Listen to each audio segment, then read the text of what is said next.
This is the worst case of artillery fungus we have ever seen.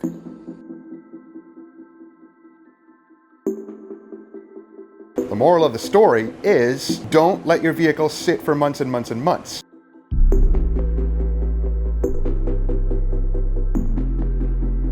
But we're going to be trying a new product today. I actually bought a few months ago and kind of forgot about it.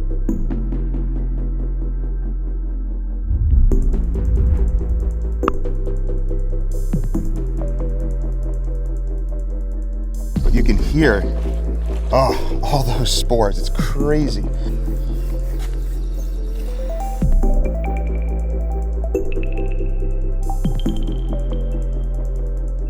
But all these little dots you see, they're etched into the paint. This is the worst case of artillery fungus I think that we have ever seen. Have you ever dealt with artillery fungus like this? If you don't know what this is, I'll have a link down below explaining what this stuff is. And if you're a new detailer and you've never experienced this, maybe you will in the future, depending on your demographic. So let me show you what this stuff is and let me show you how to remove it.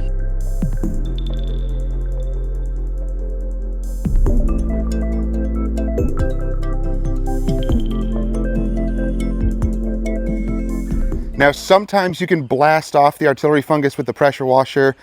I don't recommend that if you're new to detailing because you have to be careful. Some paint is just sensitive and you don't want to get too close. But if you have a low enough pressure washer, you can gently blast off the tops of these little spores because they are like solid little objects and they're stuck onto the paint. And what you're going to be dealing with after you pop the little top of it off, which you can with your fingernail, then you're dealing with the what I call the anchor underneath. Now we're going to be aggressive on this because we're going to polish it.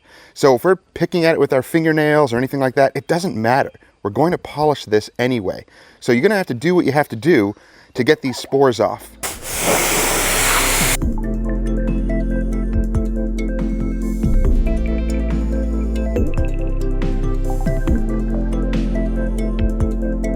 So we're doing an APC rinse by just foaming it with the foam cannon, the entire thing. It needs it. Use whatever APC you want, but basically this is going to start breaking down a lot of the junk on the paint, hopefully start to soften up that top bit of the artillery fungus and make it easier to remove. We are going to have to clay bar this extensively. So I'm not going to use the clay mitt.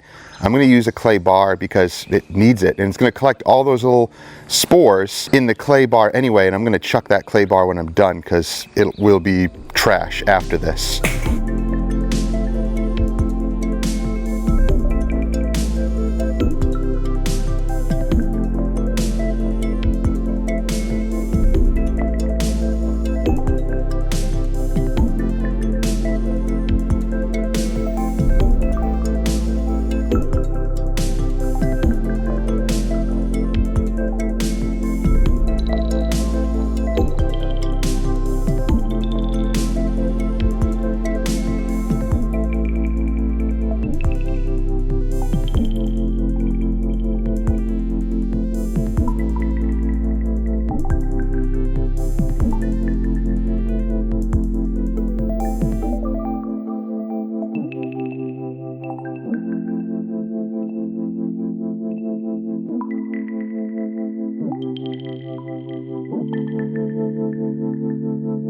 Now I have some really aggressive clay here from Car Supply's warehouse. And what you're going to need is lots of lubrication. So we did our pre-cleaning, then we foamed it down again with a shampoo, and now we're washing each panel and then clay barring it. Now what this is going to do is remove the top layer of these fungus spores, and you can really feel it and even hear it. Yeah, it's bad. But it will remove the top portions of them, leaving just the anchor or the adhesive, the glue underneath. And with this aggressive clay, it is going to really mar up the paint. Nothing you can do about that. You have to be aggressive to remove this anyway. It doesn't matter at this point. Get all those spores off. We're gonna have to go back through and individually hit each one as much as possible At least it's a dark color. Sometimes you don't see the little anchor, but it'll be there. But we'll have to go through and aggressively clay bar each one just to get that anchor off. And with the clay bar, you're gonna have to be super aggressive, and on each of them, pretty much put tons of pressure, as much pressure as you can, and it will eventually remove the glue part. This feels nice and smooth now. Still feel a few little artillery fungus. I'm sure we're gonna miss a few of them, but that gets the majority of them off the paint. And I'm gonna explain what can happen to some vehicles if this artillery fungus is on there for too long. I don't know if it'll happen on this one. We'll see, but I'll show you what I mean, and I'll explain what happens if you leave this on for too long. The artillery fungus, that is. I'm not worried about the soap drying, because again, it's not gonna stain anything. We're using high quality shampoos. In fact, if you wanna know what this one is, check out the video in the card. But you can hear, all those spores, it's crazy. Now for the glass, you can just razor blade it right off. It's much easier. If you wanna do that on the paint, be my guest. You can also use the clay on this textured trim. It does remove the spores. It's a little weird to do that on the trim, but it works. And here's what you're left with. All those tops of the spores get caught in the clay bar. Ugh. These types of jobs definitely take some time and effort, so charge appropriately. I'm charging more than just a paint enhancement for this. We are doing the interior also, but not going to show much of the interior. It's really not that bad. The exterior is what we want to focus on. Now, will a lighter clay bar work? It can, just might take you a little bit longer, but yes, I have used lighter clay bars before, and they also work. This is actually doing a good job. I'm getting a lot of the actual glue off the anchors. At least it looks like it. Who knows? Maybe I'm not. So I just grabbed the light clay bar that Wifey was using. Let her use the aggressive one. Again, this does work. Yeah, the light one takes a little bit longer. You got to put more pressure on it. But I highly recommend getting some aggressive clay. When you need it, you're going to need it. And when you don't, you don't.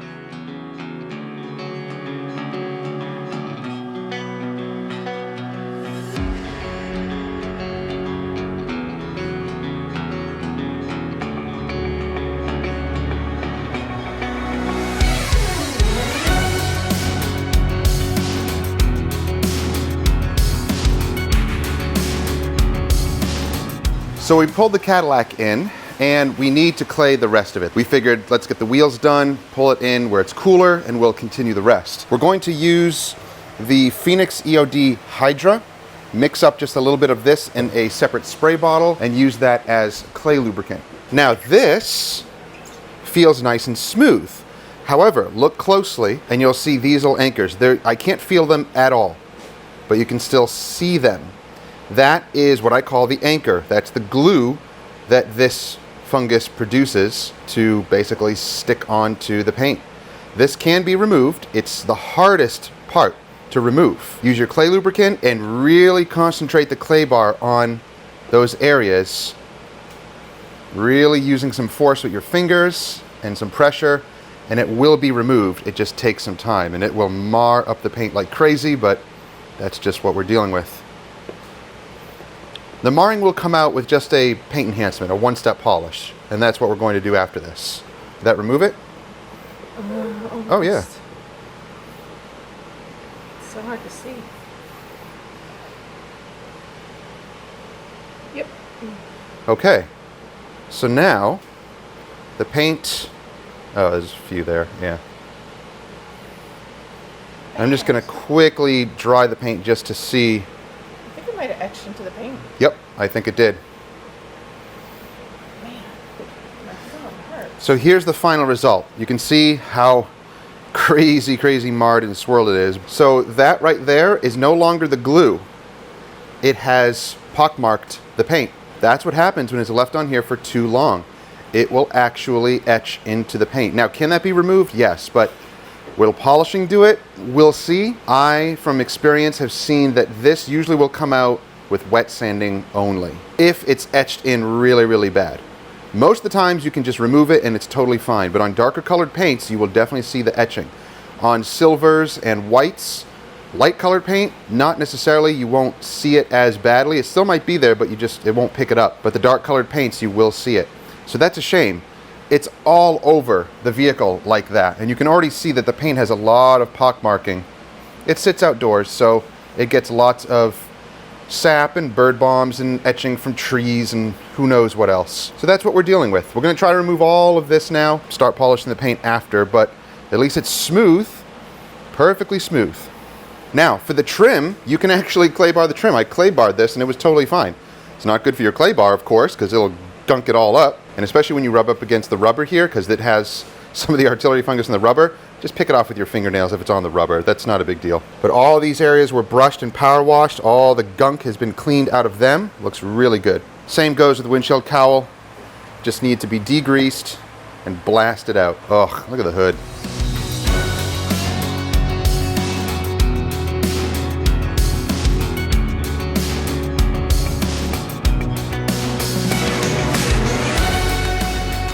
Here's another tip. Do not use your favorite drying towel when you're done. And it's because all these little spores will be kind of floating around in the juice here. So do not dry it with your favorite towel. You will get all those little spores stuck in your towel, and they don't always come out in the wash. So use crappy towels to dry. I know, seems counterintuitive, but in this case, remember, we're polishing this after, so I'm not worried about the paint. The paint's already swirled and marred. It does not matter at this point. You just want to get it surgically clean so you can start to polish it. This is ridiculous. Now, you may be thinking, won't chemical remove this? Well, again, fresh artillery fungus, perhaps. Fresh artillery fungus will come off usually with just the pressure washer, just a little bit of pressure on it, and it'll pop right off, glue and all. That's only with fresh artillery fungus.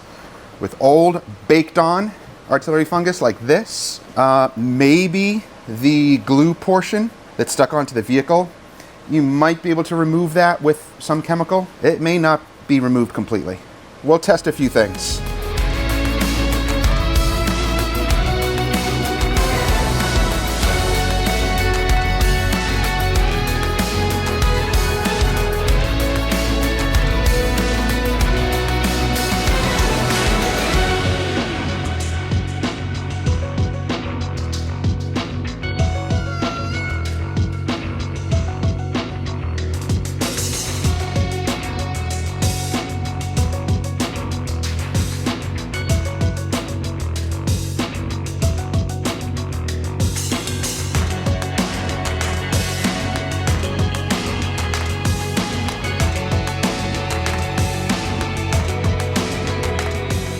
So the claying is all over. We had to go over it and over it and over it to try to get as many of those spots removed, but it really left the paint horribly marred.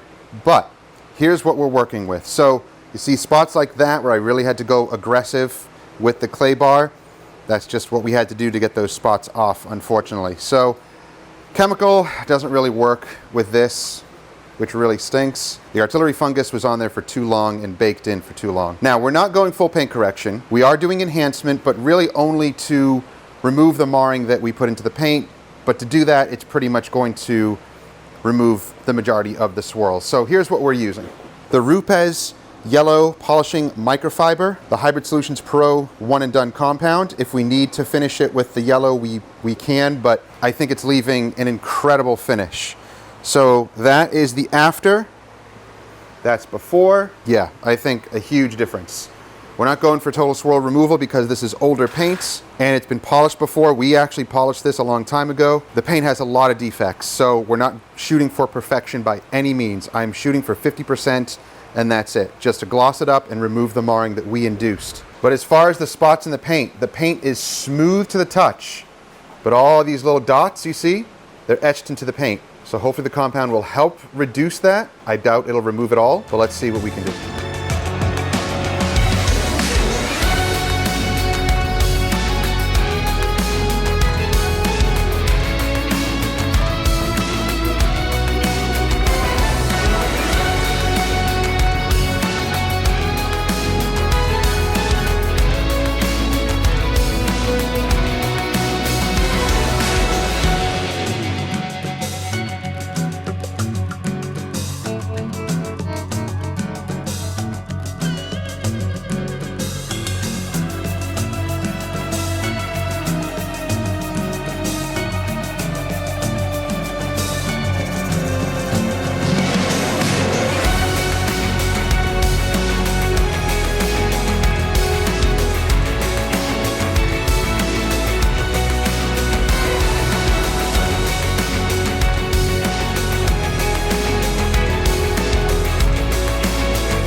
Okay, we're almost done. The paint needs to be protected.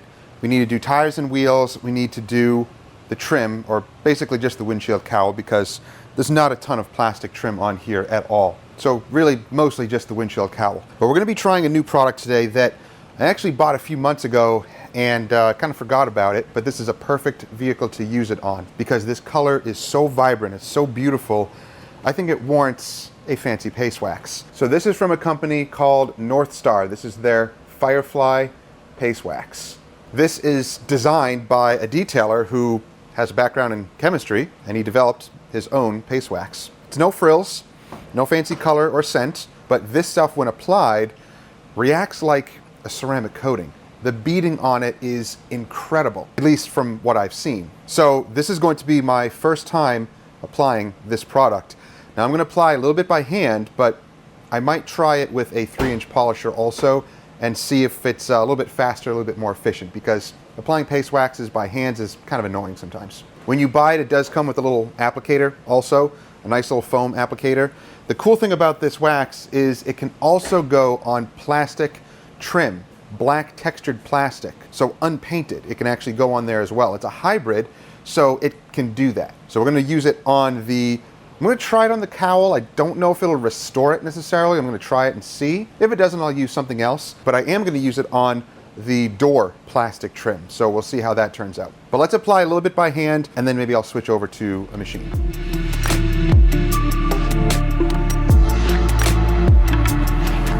Oh man, that goes on very smooth. Nice. Put this on very, very thin. Like all, paste waxes, you don't need to apply this thick at all. You're still gonna only end up with one layer. So yeah, very smooth application. You can go in straight lines if you want. I do like circular with these types of waxes just because you get really, really good coverage. And no, this does not create swirls. That's not what swirls come from, is doing this motion. Swirls are actually not always circular. They're actually straight lines in every single direction. So when a circular light hits it, it refracts the light like that, makes it look like little circles, when it's not always that way.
So this is sat on here maybe for like 5 minutes or so, and it's ready to wipe off. Wipe off is super, super easy, and it's very, very slick. Feels great.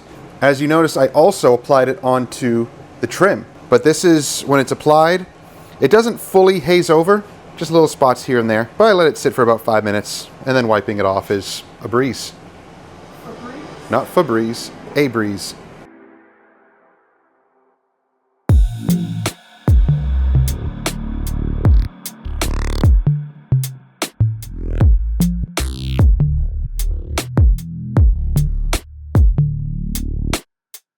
So the outcome of the Cadillac CTS was great. Not perfect though. You know why? Because nature destroys everything, I guess. But if you're a detailer, especially vehicles, you're going to see what nature can do. Sap, mold, artillery fungus, which is a type of mold, bird droppings, bugs, all of those things wreak havoc on pretty much anything. But again, as a detailer, you're going to see what it does to a vehicle's finish. The moral of the story is don't let your vehicle sit for months and months and months. And if it's not running and it is sitting, I guess put a car cover on it. I am not a fan of car covers. I hate them. But in this case, if a car isn't running and you want to keep it, put it under cover of some sort because things are going to get onto the paint. Now, with car covers, you can't just leave it there forever. You need to check it. You need to uncover it, let things air out because mold will build underneath those covers. So they don't breathe as well as they advertise. I don't care what type of cover it is. I've seen the best of covers. People spend thousands of dollars on car covers and still they mold underneath. That's what happens when you get moisture trapped underneath things. And then there's excessive heat and humidity like we have down here. It is going to destroy vehicles. So this looks good, but let me show you something. So all over the vehicle, we still have the little dots. You see them? Those are etched into the clear coat. You would have to wet sand those out to get them out completely. Are we going to do that? Only if the customer really wants, but at that point, now we're risking the clear coat because it's going to make it thinner and thinner, and that's just not good for it. This is a special color. He doesn't want to have to repaint it, so this is as good as we're going to get safely without having to repaint it, without having to wet sand it, without having to go to extremes. So if you don't look too close, everything looks really good. It's when we get up close that we see some of those dots in there that are just peppered throughout the vehicle. We have a lot of other etching in the paint anyway, so that's just what is on this vehicle and we really can't do much about it.